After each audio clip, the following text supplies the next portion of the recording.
Hey everybody, my name is Nadia. In this video, I want to talk about how I'm building back my reading habit and more specifically what I've been reading this summer to get this love of reading back. I used to be a pretty big reader throughout most of my life, definitely as a child, definitely as a teenager. Then in my 20s, it was on and off. And then late 20s, I did a lot of reading challenges, like to read 100 books per year. I used to publish my own reading recommendation newsletter, and I was known as a person who reads a lot. And then over the last 2 years, I just lost the habit completely. A lot of things contributed to it, and maybe some of you will relate. A lot of it was for sure thanks to social media fragmenting my brain and making my attention span really short. Then just a lot of stress regarding my life, my career. I was building businesses and I had to produce content for those businesses as well, which I think led to more burnout and to more fragmented attention span. Electronic books contributed as well. Having another screen to look at didn't seem like something that I wanted to do. And in general, I think electronic books are sometimes much harder to read, especially if you're tired. So this year in the summer, I'm trying to turn this back around and get my reading habit back because it's been such a big part of my identity. And I'm also building my own physical library. I've started with classics. This will be in addition to the very few books that I already had. I mostly had nonfiction books. Now I'm buying physical copies of fiction. Hopefully I'll make a video of my collection as it becomes somewhat more serious. So what have I liked so far this summer? July was Jane Austen's July, this really cool booktube challenge about reading Jane Austen and discussing her books on the YouTube channel. So I reread Pride and Prejudice. What can I say? I think it's the best book to get into Jane Austen if you haven't read her. If you are just trying to get back into reading classical literature, I think it's very approachable. The chapters are short. The book itself is not super long. The writing is very clear. It's relatively fast-paced for the genre that it's in. I think the book is perfection. The characters, the plot, the writing, the language, the humor. All of it is perfect. So much has been said about it, and it's a bit of a cliche to like Pride and Prejudice, but I think this book is just really so good that it's hard not to like it. The book obviously has a great love story for all times, but also I think it's a genuinely funny book, just a great way to learn about how the society of the Regency era functioned, what was appropriate, what wasn't, and you can still learn a lot from it, and a lot of lessons from the time will apply perfectly well to today. Another book that I really like this summer is Memoirs by Haruki Murakami. The book is called What I Talk About When I Talk About Running. I think it's quite an unusual memoir because it focuses not generally on the writer's life. It focuses on a very specific aspect of it, his running habit, how he started running in his 30s, and that's when he also became a writer and wrote his first novel. He has been running for many decades. He took part in marathons, ultra marathons, and running is just a fundamental part of his life. In this book, he talks not just about running marathons or training for them, but he also talks about his writing career and how running is connected to writing. I read it a few years ago. I decided to reread it this summer since I started running, and obviously I have to mention this in the video. I read this quote about this book that it's really important for each of us to have this sphere where we are in control, where we're able to achieve excellence when nobody's watching at 6 a.m. in the running track. It really gives you the confidence and it anchors you in the fact that if you are able to achieve the success in this sphere, there is no reason for you not to achieve it in another sphere. This book would be good for anybody who's interested in memoirs and also people who are fans of Haruki Murakami.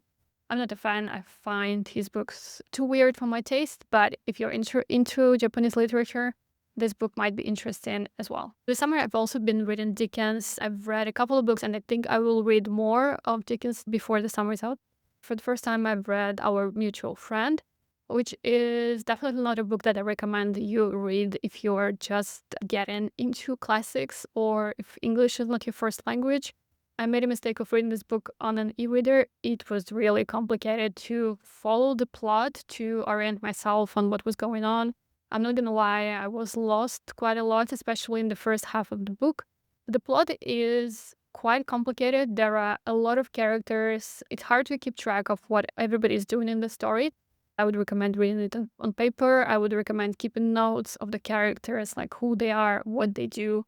I do think it's one of the best Dickens novels I've read so far, maybe the best. What I really like about it is the way it broaches the subject of money and the influence of money and wealth on people, how money can uplift, how money can corrupt, how we tend to overestimate the importance of money and underestimate the importance of other things like family, love, and meaning in life.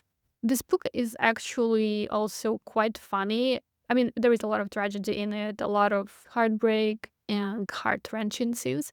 However, this book is not primarily tragic. To me, the love stories in this book are quite unexpected, and you will see very interesting female characters who are some of the main characters in the story.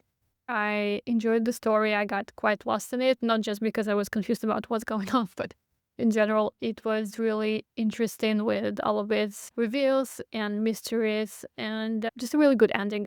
I've also read The Tale of Two Cities, and this book just breaks my heart each time I read it. I cry at the end. It is such a heartbreaking ending.